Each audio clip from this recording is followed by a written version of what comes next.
สวัสดีมื้อนี้อยู่กับช่อง YouTube ตาแขกมื้อนี้เฮาจะพามาเลาะเบิ่งบรรยากาศก่อนบุญสวงเฮือเนาะท่านผู้ชมเนาะตอนนี้อยู่ตะแขกก็เริ่มแล้วท่านผู้ชมเอ้ยแต่ว่าอาหารก็ยังบ่ทันมาหลายท่านผู้ชมเพราะว่ายังบ่ฮอดมื้อเนาะท่านผู้ชมเนาะแต่ว่าเพิ่นก็มา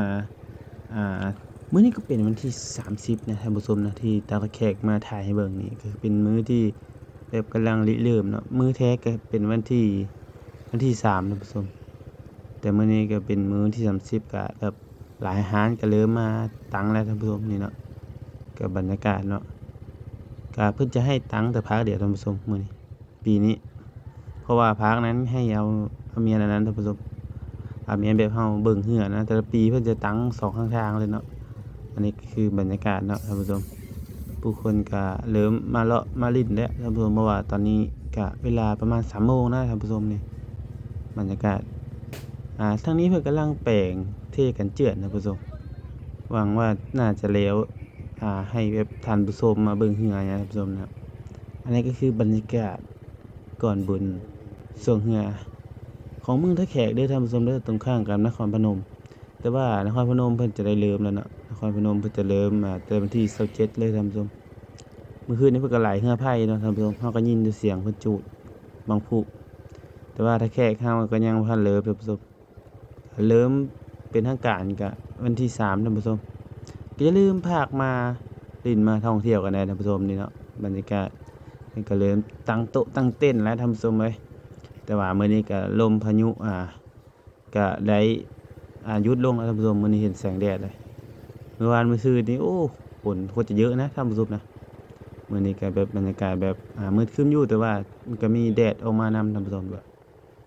หารเพิ่นก็เริ่มตั้งทยอยแล้วท่านผู้ชม อันนี้ก็จะเป็นเส้นทะด้านท่านผู้ชมนี่หางก็เริ่มมาตั้งหลายได้ท่านผู้ชมเอ้ยถ้าเบิ่งมือแท้ท่านผู้ชมมือแท้คนจะหลายปานใดอันนี้ก็ยังเพิ่นก็จะใกล้เคียงก่อนเนาะยังบ่ฮอดมือแท้อันนี้ก็เป็นวันที่30ท่านผู้ชม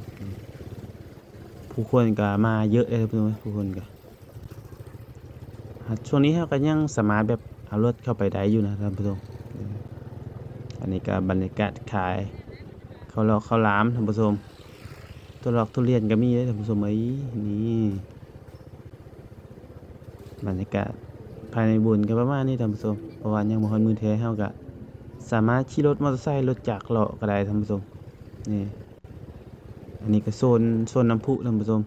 บ่แม่นโซนเก็บของอันนี้มันจะมี2โซนท่านผู้ชมส่วนหลายก็มีร้านสัตว์ตุ๊กโป่งท่านผู้ชมนี่สาวลาวพักโรงเรียนเนาะหรือว่าเลิกโรงเรียนตอนบ่ายก็สามารถเพิ่นก็มาเลาะเล่นเลาะทัวร์ท่านผู้ชม กฝากกดติดตามกดไลค์กดแชร์ช่อง YouTube ตาแขกเด้อเป็นกำลังใจสร้างคลิปต่อๆไปท่านผู้ชมนี่เนาะบรรยากาศมื้อนี้ก็บรรยากาศแบบแดดๆแล้วโอเคแล้วท่านผู้ชม2มื้อหลังโอ้ท่านผู้ชมมีแต่ฝนตกอย่างเดียวเลยแบบฝนเช้าก็แบบตกใจนิดนึงแล้วเนาะฝนบ่เช้าเลยท่านผู้ชมนี่อันนี้ก็ยังว่างหลายท่านผู้ชมนี่เพิ่นก็บ่ทันได้มาตั้งท่านผู้ชม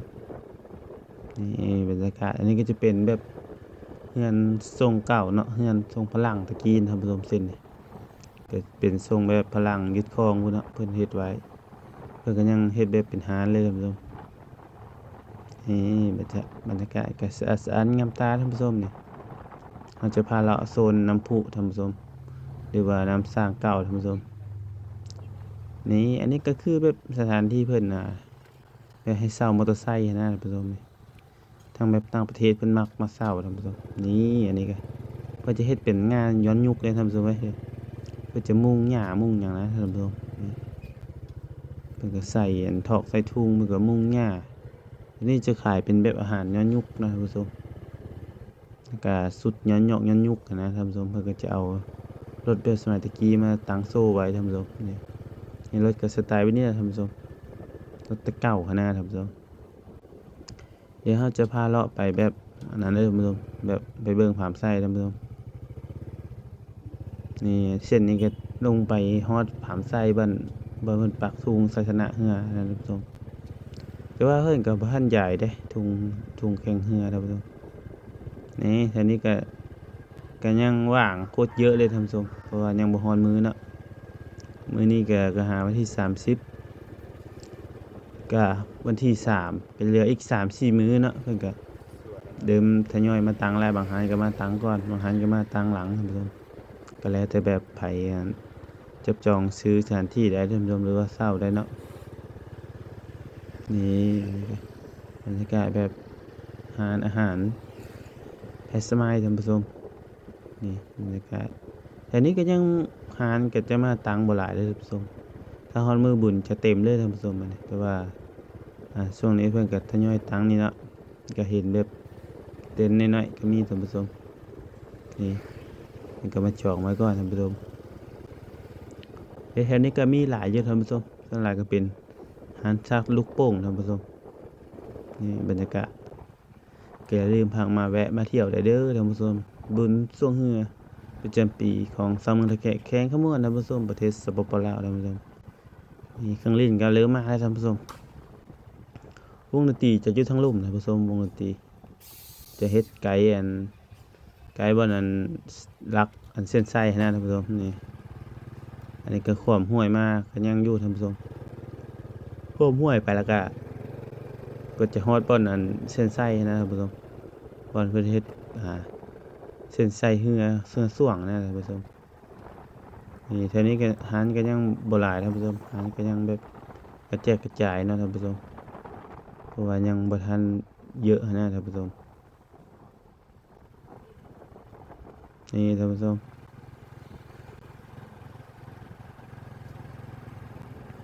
แถวนี้เด้อท่านผู้ชมแถวนี้ก็จะบ่ได้ตั้งร้านเนาะก็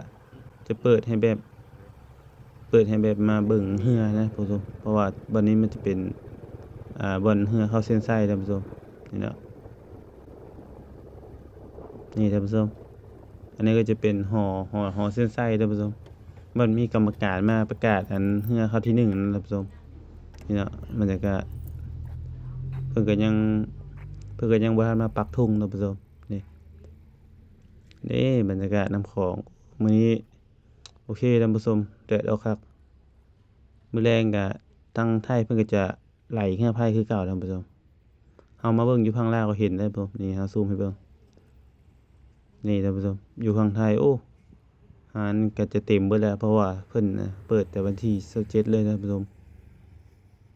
แต่ว่าของเฮายังบ่ทันเปิดท่านผู้ชมสุดท้ายนี้ก็จบคลิปไว้ส่ำนี้ท่านผู้ชมก็อย่าลืมฝากกดติดตามกดไลค์กดแชร์ช่อง YouTube ตักตะแคะเพื่อเป็นกำลังใจสร้างคลิปต่อๆไปเด้อจ้า